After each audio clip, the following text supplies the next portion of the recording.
Nakagawa na ba tayo ng recipe ng gamit ay papaya? Tara, wala na pa tumpig-tumpig pa. Dahil ngayong araw na ito ay gagawa tayo ng crispy or malutong na papaya chicharon. Tara, simulan na natin. Dito sa ating papaya ay kakailanganin na lang natin ng 200 grams ng papaya. So, iwan lang natin itong maliliit.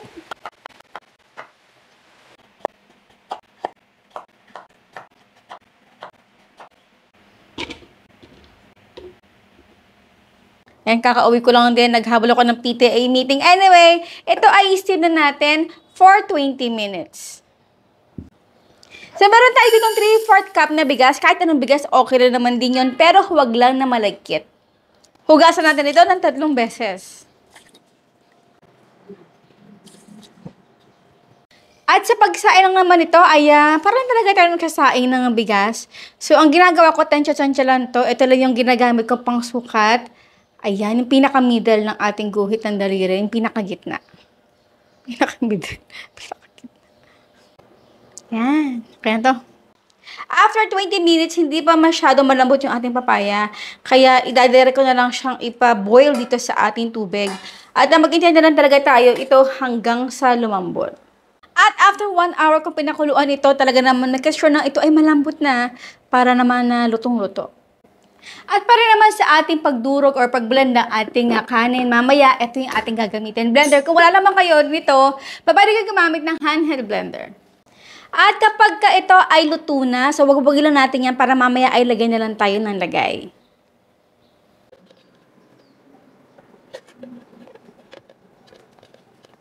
Ilalagay ko na rin dito yung ating pampalasa, paminta, garlic powder, onion powder, at ng konting asin. So, dito ay maglalagay lang muna ako ng 1/2 cup ng water. At dito naman ay pulse-pulse lang muna tayo para hindi mag-overheat yung ating blender.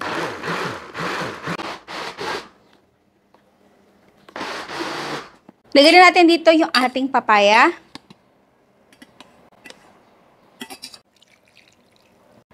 So, kapag thick na yung ating mixing dito sa ating bottom ng ating blender at hindi na ito umaakit sa taas, ay halu-haluin lang natin.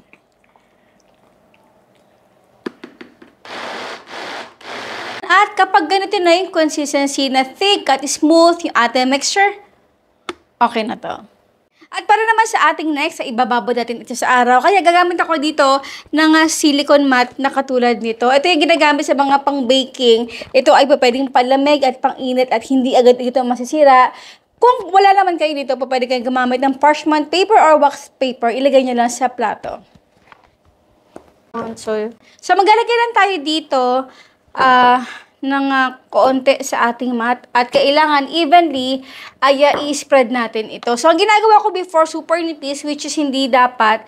Syempre, I'm learning from our experience kasi kapag ito ay manipis na manipis, ay madali itong masunog kapag ito ay pinipirito. Dapat ay katamtaman lang. So, huwag nyo hihintayin na makita nyo yung pinaka-mat ninyo or magiging transparent na halos yung ating pagkakalapat dito, kundi ibig sabihin ay manipis na talaga yon. At ang ating next step ay kailangan ay ipilikat lang natin ito. So, yung mga nakakaraan din natin, napapansin nyo, na medyo talaga makakapal or malalaki yung pagkaka-square natin. Pero this time, ay iba naman. So, lilitan lang natin yung pinaka-square nito para mamaya or kinabukasan, kapag ito iratuyo na, ay kusa na itong magpipira-piraso. So, ito ay ibababad lang natin sa moon overnight. Moon talaga. Ibibilad sa araw.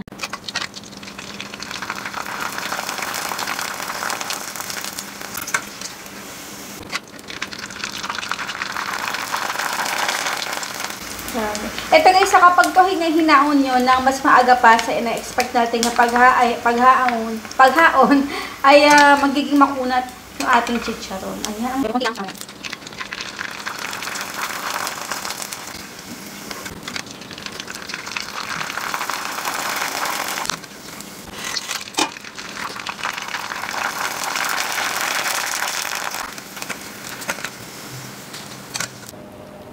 And now is done, our papaya malutong na chicharon. Teka lang, papatunayan mo muna natin yan. Pero bago tayo mag-tikman portion, ang tanong ni Mama Shirley, anong klase nga flavor ng chicharon ang ginawa natin ngayon dito? Ang inyong sagot sa comment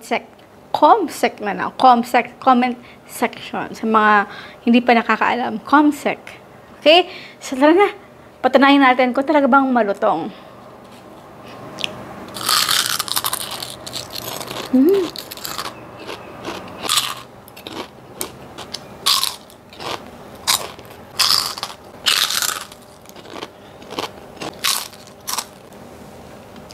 Hindi ko na i-elaborate pa, hindi ko na sasabihin kung gano'ng kasarap at kalutong. Narinig yun naman, napakasarap guys. So ayan po, maraming po salamat sa inyo lahat. Ang ating outro, keep safe, be healthy, and be happy. Bye!